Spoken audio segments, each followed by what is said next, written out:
그리스도의 풍성하신 은혜와 사랑이 늘 함께 하시기를 바랍니다.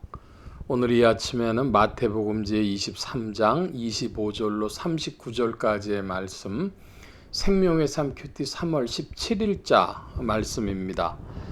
23장 25절입니다. 화 있을진저 외식하는 서기관들과 바리새인들이여, 잔과 대접의 것은 깨끗이 하되 그 안에는 탐욕과 방탕으로 가득하게 하는도다. 눈먼 바리새인들이여, 너는 먼저 안을 깨끗이 하라. 그러면 겉도 깨끗하리라. 화 있을진저 외식하는 서기관들과 바리새인들이여, 회칠한 무덤 같으니 겉으로는 아름답게 보이나 그 안에는 죽은 사람의 뼈와 모든 더러운 것이 가득하도다. 이와 같이 너희도 겉으로는 사람에게 옳게 보이되 안으로는 외식과 불법이 가득하도다. 화 있을진저 외식하는 서기관들과 바리새인들이여, 너희는 선지자의 무덤을 만들고 의인들의 비석을 꾸미며 이르되, 만일 우리가 조상 때 있었더라면 우리는 그들이 선지자의 피를 흘리는데 참여하지 아니하리라 하였으리라 하니, 그러면 너희가 선지자를 죽인 자의 자손임을 스스로 증명함이로다. 너희가 너희 조상의 분량을 채우라. 뱀들아, 독사의 새끼들아, 너희가 어떻게 지옥의 판결을 피하겠느냐. 그러므로 내가 너희에게 선지자들과 지혜 있는 자들과 서기관들을 보내매, 너희가 그 중에서 더러는 죽이거나 십자가에 못 박고, 그 중에 더러는 너희 회당에서 찍질하고 이 동네에서 저 동네로 따라다니며 박해하리라. 그러므로 의인 아벨의 피로부터 성전과 제단 사이에서 너희가 죽인 바가랴의 아들 사가랴의 피까지 땅 위에서 흘린 의로운 피가 다 너희에게 돌아가리라. 내가 진실로 너희에게 이르노니 이것이 다 이 세대에 돌아가리라. 예루살렘아 예루살렘아, 선지자들을 죽이고 네게 파송된 자들을 돌로 치는 자여, 암탉이 그 새끼를 날개 아래 모음같이 내가 네 자녀를 모으려 한 일이 몇 번이더냐. 그러나 너희가 원치 아니하였도다. 보라, 너희 집이 황폐하여 버려진 바 되리라. 내가 너희에게 이르노니 이제부터 너희는 찬송하리로다. 주의 이름으로 오시는 이유 할 때까지 나를 보지 못하리라 하시니라. 25절로 39절까지의 말씀을 보았는데, 우리는 여기서 무엇을 가장 크게 보아야 하는가 그러면 예수 그리스도의 분노를 보아야 하겠습니다.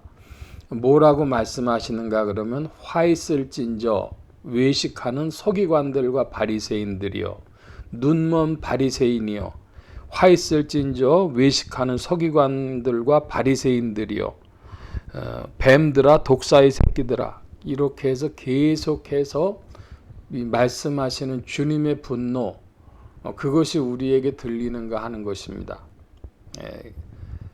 그것이 오늘 본문에서 가장 중요한 바고, 그래서 이들은 주님이 어떻게 정의하셨는가, 규정하셨는가 그러면 28절에 안으로는 외식과 불법이 가득하다. 너희는 겉으로는 사람에게 옳게 보이는 것 하지만은 그러나 안으로는 외식과 불법이 가득하다. 이렇게 말씀하셨습니다. 그리고 30절 말씀에 보면, 만일 우리가 조상 때 있었더라면 우리는 그들이 선지자의 피를 흘리는데 참여하지 아니하였으리라. 그런 얘기를 한 거라는 겁니다. 지금 자기들의 있는 처지를 모르고 그 옛날 생각하면 그랬을 것이다. 여러분, 이 이야기는 오늘 우리의 신앙하고도 관계가 됩니다. 우리가 2000년 전에 예수님 당시에 있었다면 우린 당연히 예수님 따랐으리라. 하지만 과연 우리가 믿는 기독교라고 하는 종교의 세계가 그런가 질문해 봐야 할 것입니다. 오늘 이 말씀 중에 이 34절 말씀이 또 굉장히 중요한 부분이 되는데요. 내가 너희에게 선지자들과 지혜 있는 자들과 서기관들을 보내매, 너희가 그 중에서 더러는 죽이거나 십자가에 못 박고, 그 중에서 더러는 너희 회당에서 채찍질하고 이 동네에서 저 동네로 따라다니며 박해하리라 하셨습니다. 지금 이 말씀은 그 마태복음 24장의 소종말론이나 혹은 누가복음 등등에 나오는 이 종말론에 관한 말씀과도 같은데, 죽이거나 십자가에 못 박고 회당에서 책짓질하고 이 동네에서 저 동네로 따라다니며 박해하리라. 이 말씀은 너희가 이 동네 저 동네 다 피하기 전에 주님이 오시리라 하는 종말론과 연관되어 있다는 것입니다. 거기에 관계되는 구절이 바로 38절에 보라 너희 집이 황폐하여 버려진 바 되리라. 예루살렘아 예루살렘아 이렇게 말씀하시면서 보라 너희 집이 황폐하여 버려진 바 되리라 하신 이 말씀은 AD 70년에 그 베스파시안 때의 황제 때에 예루살렘이 공격받아 가지고 돌 위에 돌 하나도 남기지 아니하고 성전 사이에 황금이 있다 그래 가지고 전부 그 돌을 하나하나씩 뜯어내 본 것이죠. 황금이 숨어 있을까 봐.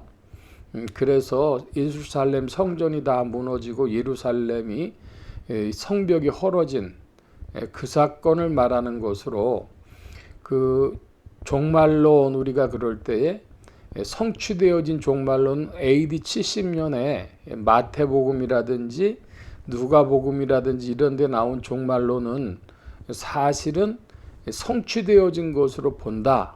이런 성경학자들이 있습니다.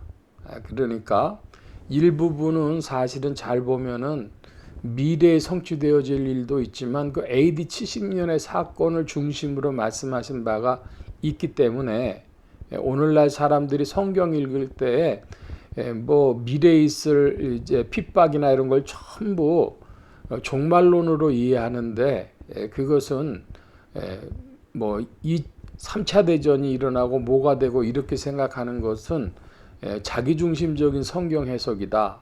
성경을 잘 보면 성취되어진 말씀들이 많고 그것이 AD 70년 사건을 말씀하심으로 해석된다. 이런 것이죠. 자, 우리가 정말 이제도 중요한 부분이 나왔는데 그것은 37절에 예루살렘아 예루살렘아가 무슨 뜻이냐는 겁니다.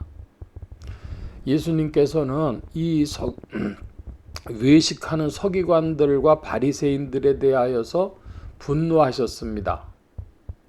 그런데 이 분노하신 그 예수님의 눈먼 바리새인들에 대한 예수님의 분노가 뱀들아 독사의 새끼들아 이렇게 부르시면서 말씀하셨는데 그렇다면 그 사람들에게 주어져야 되는데 왜 예루살렘아라고 하는 지명으로 바뀌었냐 하는 것입니다.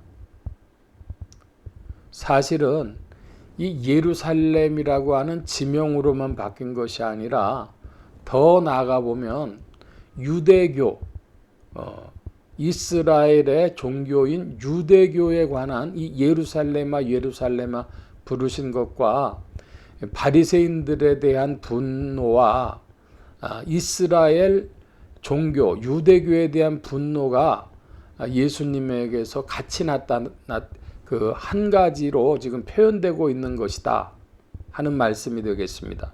즉 겉으로는 하나님 섬기는 것 같은데 외식과 불법이 가득한 실제의 신앙생활이었다 하는 것이죠.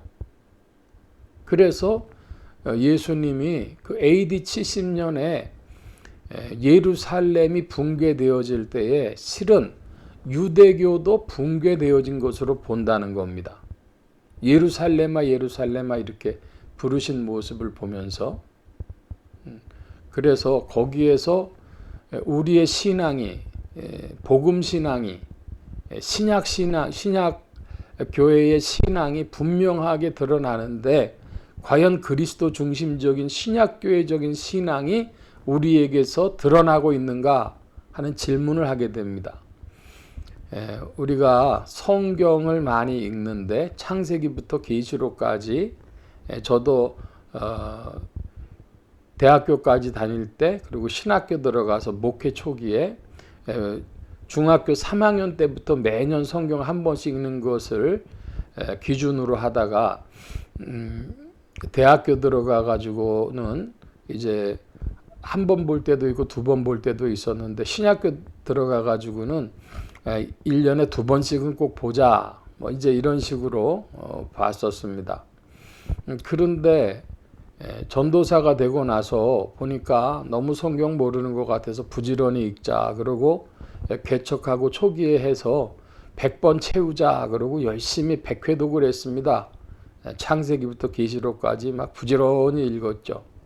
거기에 결정적인 실수는 뭐냐 하면 마치 KTX를 타고 서울서 부산까지 달려가는 것처럼 달려서 갔지만은 뭔 것인지 잘 모릅니다. 자기 발로 밟아가지고 국토 순례를 하는 것처럼 여기가 설악산이고 여기가 태백산이고 여기가 오대산이고 그러면서 쭉 걸어 나가서 국토 순례를 한 것이 아니고 마치 KTX 타고 달리듯 했기 때문에 사실은 신약과 구약의 차이도 모르고 각 성경권들이 보여주는 채권들이 보여주는 주제도 잘 모르고 예수님의 분노도 모르고 그냥 그렇게 성경 읽었다는 것이죠.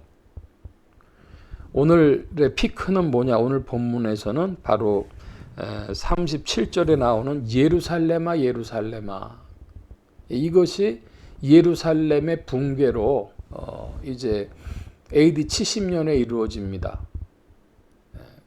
단순히 그것은 바리새인과 서기관들에 대한 것만이 아니고 더 나아가서 외식하는 모든 자들에 관한 것이고 사두개인도 포함하고 바리새인도 포함하고 서기관들 율법사들 다 포함해 가지고 주님 부르실 때 그것이 뱀들아 독사의 새끼들이야더라였고, 그래서 그것이 예루살렘아 예루살렘아 구약 종교 구약 이스라엘의 모든 신앙 구조에 대한 주님의 통탄이었다, 이 말씀이 되겠습니다. 과연 우리는 구약 신앙에서 종교 생활에서 복음으로 예수 그리스도에 대한 신앙으로 밝히 드러나 있는가 하는 질문을 스스로에게 던져보면서 우리의 신앙이 성령이 아니고는 밝아질 수 없구나, 성령님께도 의지해서 주여 복음 신앙을 내 안에 정립하여 주옵소서 기도하는 여러분들 되시기를 바랍니다. 오늘 말씀 여기까지 봅니다. 기도합니다. 만복의 근원 되신 주님, 함께하여 주셔서 우리의 신앙을 복음 신앙으로 정립하시고 주의 복음에 동참하는 믿음의 발걸음들 더욱 되게 하여 주옵소서. 간절히 의지하옵고 감사하며 예수 그리스도의 이름으로 기도하옵나이다. 아멘.